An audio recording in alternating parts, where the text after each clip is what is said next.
Hey guys, Nicholai I'm here back at you with another reaction. This time, actually with Craig Truglia. And I'm gonna be honest, I really like Craig Truglia. I think he's really great on so many issues, and there may be one or two that I just have very mild nitpicks with, for the most part. And I think he's actually tempered his views over time. He's fixed some views, and by fixed I mean I don't mean like he was wrong or right or anything like that because I'm not in the position to judge that, right? But I mean as in he is tempered the views in time by saying, hey, I was wrong on this, or I was maybe slightly off on this, and I've kind of sort of twisted my view. Another thing I want to say before we get into this section of the video, because I really, this is such an important issue to me, PSA, because I grew up a Calvinist. I grew up a Reformed background, so I know these issues very, very well. And so I always want to hammer home the issues very clearly. But I want to say congratulations on The Rise and Fall of the Papacy. Very great book. Can't recommend it enough. Orthodox Ethos, fantastic people for even publishing it, because they didn't need to do that for somebody like Craig, because Craig doesn't have the quote-unquote credentials. Now, one thing I will say, Craig, if you do watch this, you are far too self-deprecating. Most historians traditionally um, were not academics. They didn't get PhDs. Now, often in the course of being a historian, they would eventually get one, but historically, there was this idea that like you went to go and study to become a historian. No, you just did history, and eventually you became recognized for that. You did the work, and that's what you've done, and therefore you should absolutely call yourself not an amateur historian, but a full-blown historian. With that being said, let's listen to what he has to say. Let's see. Question. In the Orthodox perspective, did Christ take away I want to add that I will add anything that I feel needs to be added, so I will pause here and there, just to be clear. our debt of sin? Can you explain propitiation versus penal substitutionary atonement? So I'm going to give my initial reaction to this question before Craig and see how close we line up. Okay. As soon as I saw this question, I was like, I gotta pause it. I gotta pause it before Craig answers, because I need to do a response video to this. So, the Orthodox understanding of penal substitutionary atonement is a holistic view. We understand the atonement not in like a penal way or a substitutionary way, like in an exclusive sense. And furthermore, penal substitutionary atonement, as understood by the Calvinists and by Anselm, um, is caught up and tied up in an entire framework that is unorthodox. Therefore, unorthodox views get put into the penal language and the substitutionary language. And this is why we typically reject penal substitutionary atonement. It's the same issue with Augustinian original sin. The issue is not necessarily original sin as understood in the strictest sense. The problem is inherited guilt and all these other issues that come with it, right? And that's why we typically just say, no, we reject that. Here's what we actually believe. And I think that's the safer route to take, especially in the West, where there's so much theological baggage. It's just better to start from scratch, right?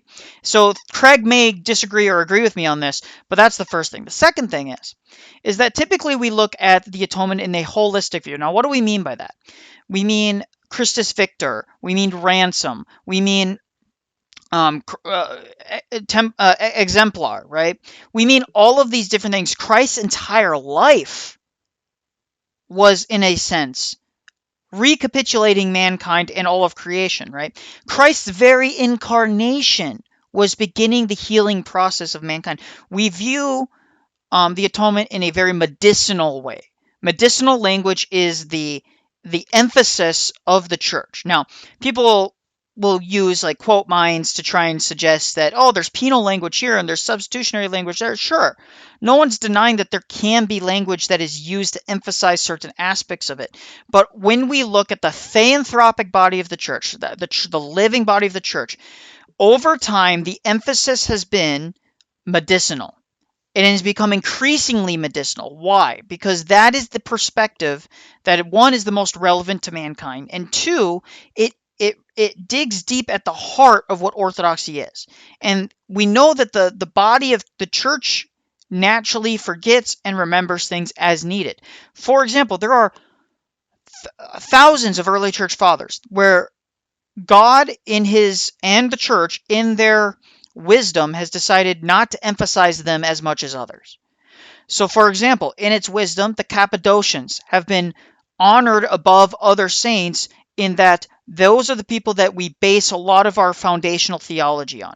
St. John Chrysostom, in the wisdom of the church, has adopted his liturgy as the primary means in which we do our services. That doesn't mean that we don't ever remember or honor the previous liturgical traditions. It just means that that is the one that has been seen as the vehicle to unify the church around a common praxis, right? In a similar way, and Craig, again, if you listen to this, please let me know if you agree or disagree. That is what we mean by emphasizing things. There are all kinds of modern saints that were remembered not for their theological rigor, but because they were martyrs. Does that mean we take a martyr and take all of their writings and say, that all their writings are now the same authority of, say, Saint Basil the Great or Saint Gregory of Nyssa? Of course not. It's a ridiculous presupposition, right? And so that is what needs to be remembered. Penal substitutionary atonement is false because of the underlying presuppositions around it, and because when it's oriented in a certain framework and it's developed in a certain framework, it has all sorts of baggage. So we just simply reject it outright and then take the propitiation language, which is something Father Stephen DeYoung talks about, and Father Joseph Gleason, Father Josiah Trenum, Father Peter Heers. All of the major clergy that I've talked to and engaged with, including my own bishop, have said this is why we don't accept PSA. This is why we accept the Orthodox view of these things and not the other way around. And we don't just go and do quote mines. As Craig Truglia knows, even his own previous writings were used as a sort of argument that some people would use old writings. And Craig came out and said, well, my view has shifted since then, right? And so these are all really important things to remember. And that's just to give some context. Now let's listen to what Craig has to say. Let me speak about this very simply. If you want the nitty gritty, I recently did a video called Hold on. We're gonna speed up Craig because Craig, God bless you, brother, but you are slightly slow speaker. Orthodox Councils You've Never Heard of, which gets to the issue of the atonement, because the Orthodox do have a binding. Oh, yes, that's right. I just want to add, if you don't know, it's the Council of Blackernay. He really emphasizes that. And yes, I would highly recommend all of the Orthodox councils. He covers each one, and I think he does a very fair job with each one. Statement that doesn't allow for Calvinistic penal substitutionary atonement. Mm-hmm. We obviously allow for penal language, right? Christ paid the penalty of sin, but what is that penalty of sin? It's corruption, death, and the passions, right? Amen. So Christ voluntarily assumed corruption, death, and the blameless passions. Christ was tempted in every way we are, but without sin, as Hebrews 4:15 states. And so he's not like Christ assumed any sinful passions, but the blameless ones, which have to do with hunger and privation and pain, he did assume. And so what's the point of that?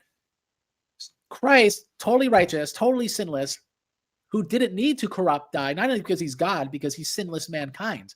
Adam didn't have to corrupt, die. He didn't have passions before the fall. Christ. Yeah, and it should be noted also that Christ didn't didn't have the same consequences either, because he's coming from the Virgin Mary. Anyways, let's continue.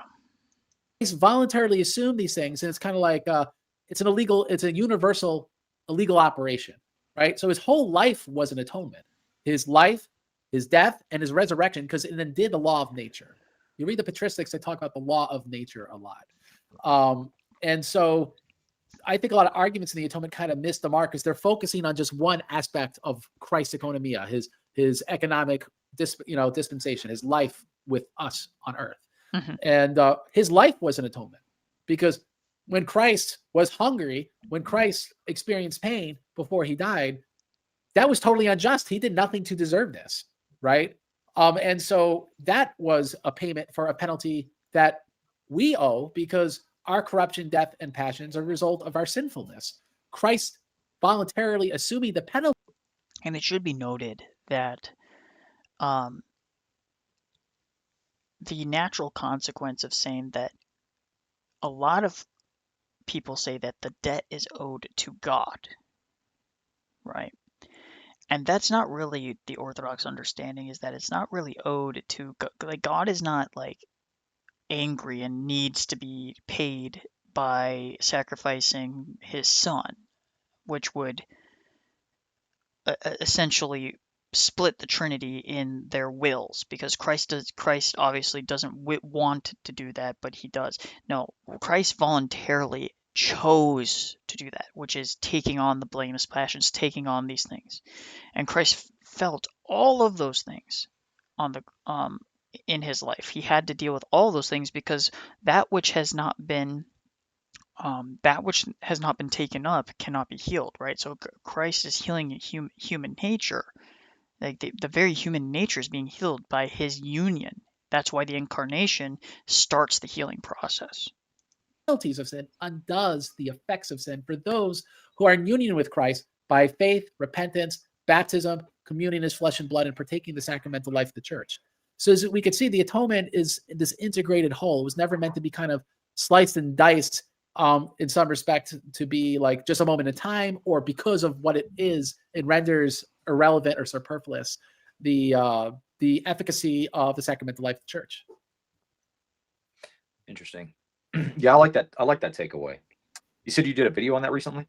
I did. It's called Orthodox Councils You've Never Heard of, because like a popular thing, you'll see people arguing, even like, you know, they call them the Latinist or whatever. Yeah. Orthodox. I'm on neither side. So like for a while they thought I was a Latinist. Now the Latinists hate me. So whatever they are, I'm just trying to say the truth. All right. And sorry if it offends you. But that said, people will focus on the penal language and say Christ paid the penalty to the Father. But that's actually explicitly condemned by the council. Yes, 100% condemned by the council. Christ sacrifices to the whole Holy Trinity. And this is based on one of the silent prayers, the priest of the cherubic hymn, because Christ is offered even to himself. So how's that possible if he's just offered to the Father? And so this gets into larger ramifications. So the same council then condemns vain philosophy. It condemns that we could base our doctrines just on philosophy or just on canons and things like this. It's because we have a holistic prayer life, the church, which to us. Correct. And to add before he comments on this, the praxis of the church, the life of the church, the lives of the saints, the prayers, all of these things come into a union and a whole that creates a holistic understanding of our theology. You can kind of trust that if your theology is not being shown in the life of the church, if your theology's like natural consequences and the natural like belief of these things isn't consistent with church praxis, you might be interpreting or applying your theology wrong, right? That's an important thing to understand. Preserves our doctrines. Interesting. Yeah, let's talk more about that in private. Maybe I might want to, if you're open to it, maybe we do a video expanding on that subject, because it's very. I you know what? I'd be open to that because I got burned years ago. Father John and I did a great video on all points, other than it mentioned Joshua Shupin's book, and God bless Joshua Shupin, but citing a book which from a priest that apostatizes is not so good, right? Just saying, it's not good for an Orthodox apologist. Nothing against Joshua Shupin. I think he would agree it's not good for an Orthodox apologist. Yeah, and I think that's important to understand. So, yeah, Craig, like I said at the very beginning, Craig has really, I would say he's moderated his views slightly, because that's why by the way, Craig, the reason the Latinizers don't like you, and the Latinizers are simply put, people that are scholastic in nature. They take the Western terminology and apply it to the Orthodox way of interpreting these things. In short, they want to be Latin in all but name. They want to be Latin in all but name. Those are what the Latinizers are. Now, I keep it no secret that I am not on their side. Someone like Perry, for example, Energetic Procession on Twitter, has had numerous runs in with him, and Perry is one of the most easy to get along with guys on on Twitter. He's not difficult, and he's very, very smart and knows what he's talking about. And so I think that's an important thing to do. Now, for Cleve, if you do end up watching this, highly recommend getting Perry on Energetic Procession on Twitter. He is phenomenal on these issues in particular. Especially like on justification by faith alone and things like that. He's very knowledgeable on that. As for Craig, like I said, Craig, I think that you've really moderated your views on some of these issues where I think there were maybe some slight um, overstatements in previous articles you wrote on Orthodox Christian theology, which a lot of the Latinizers were using and saying, well, Orthodox Christian theology says this. Like, well, I've been listening to Craig for a very long time. Since I first became Orthodox, I've been consuming your content actually. Um, and because I think you became Orthodox like maybe a year before I started my catechism. And one thing that I definitely can say is that your view has been consistent and shifted based on the readings that you've had. So as you've read more and consumed more, you've been fine with saying, "Ah, I was wrong on that or previously," and that's why they don't like you because you've basically undercut them being able to use your uh, your content now, right? Because you came out basically against it, and that does not make certain of those characters happy. Now, that being said, I still have minor criticisms of Craig. I think that he platforms people that shouldn't be platformed, people that have been not just contradictory or wrong in their views. I think there's nothing wrong with platforming people who might be wrong on something, but people that have attacked clergy. Um, and with that said, I'll leave it at that. But God bless Craig. Keep on doing what you're doing. Love you, brother. Have a wonderful day. Please like, share, and subscribe. Let me know what you guys think down below.